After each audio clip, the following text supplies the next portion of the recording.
रामायण के सच होने के 10 सबूत। रामायण और राम आदिकाल से लोगों के भक्ति भावना का केंद्र बने हुए हैं। रामायण के अनुसार भगवान श्री राम ने अधर्मी रावण को मारकर एक कुशल राष्ट्र और धर्म की स्थापना की थी। तो चलिए आपको रामायण के सबूत बताता हूँ। Subscribe for more video. 1. Ayodhya का हनुमानगढ़ी।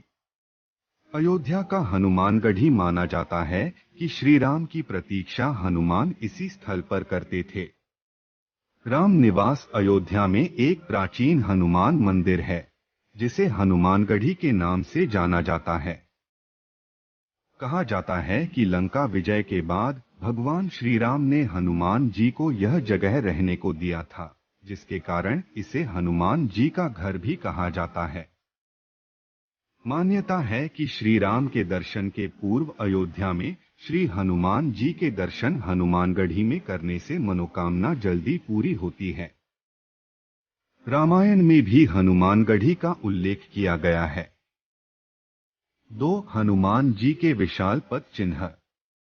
रावण द्वारा सीता हरण के बाद जब हनुमान जी माता सीता की खोज में श्रीलंका पहुंचने के लिए समुद्र को पार करने हेतु एक विशाल रूप धारण किए, तब उनके विशाल पद चिन्ह के छाप श्रीलंका के स्थल पर अंकित हो गए।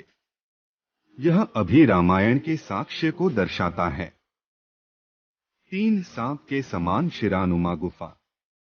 रामायण के अनुसार रावण द्वारा सीता का अपहरण करके श्रीलंका में सबसे पहले एक गुफा में रखा गया था। इस गुफा का शीश और इसके चारों ओर की नक्काशी कोबरा सांप की तरह दिखाई देता है। इसकी उपस्थिति भी रामायण के सबूत बताते हैं। 4. रावण का महल। लंका में रावण का महल था, जिसमें वह अपनी रानी मंदोदरी के साथ रहता था। हनुमान जी ने अपने पूंछ से रावण की इस विशाल सोने की लंका को जला दिया था, जिसके जले हुए अवशेष आज भी श्रीलंका में देखने को मिलती है। 5. अशोक वाटिका सीता एलिया।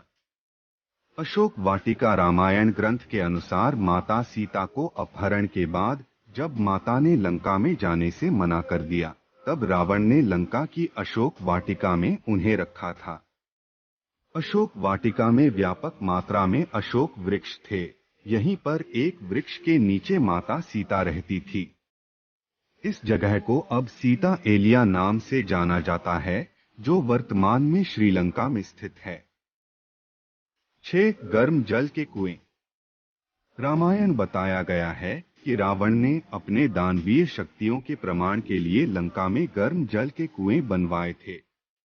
इससे गर्म पानी निकलता है, जो आज भी श्रीलंका में देखने को मिल जाएगी। 7. राम सेतु का निर्माण। भारत से श्रीलंका की ओर के लिए राम और उनकी सेना ने पत्थरों को समुद्र में फेंक राम सेतु का निर्माण किया था। इन राम सेतु पुल के सहायता से सभी वानर सेना लंका में प्रवेश कर पाए थे।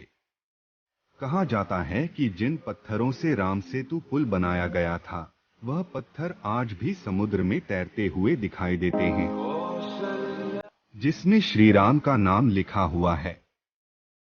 नासा ने भी अपने एक शोध के बाद बताया है कि यह राम सेतु मानव द्वारा निर्मित है। 8. द्रोणागिरी पर्वत।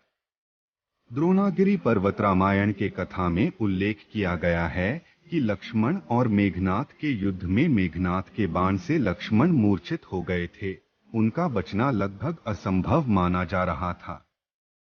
तब राजवैद्य सुरोन के उपाय के अनुसार द्रोणागिरी पर्वत से संजीवनी बूटी लाना था, किंतु हनुमान जी ने पूरा द्रोणागिरी पर्वत उठा ले आए, जिसमें से संजीवनी बूटी निकालकर लक्ष्मण के प्राण की रक्षा की गई।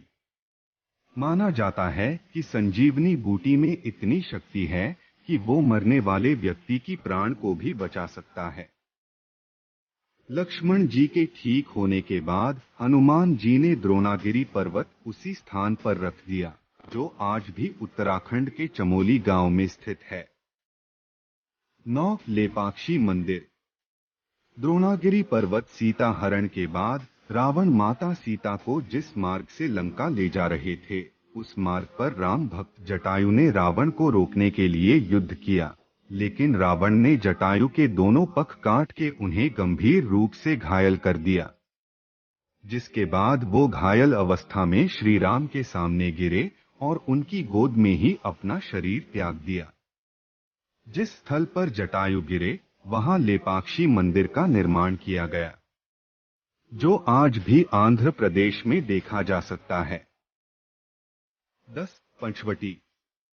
मान्यता है कि जब राम, लक्ष्मण और सीता वनवास के लिए निकले थे, तो वह नासिक पंचवटी जंगल में रहते थे। इस जंगल में लक्ष्मण ने रावण की बहन सुपंखा की नाक काट दिए थे। यह पंचवटी वन आज भी नासिक में है।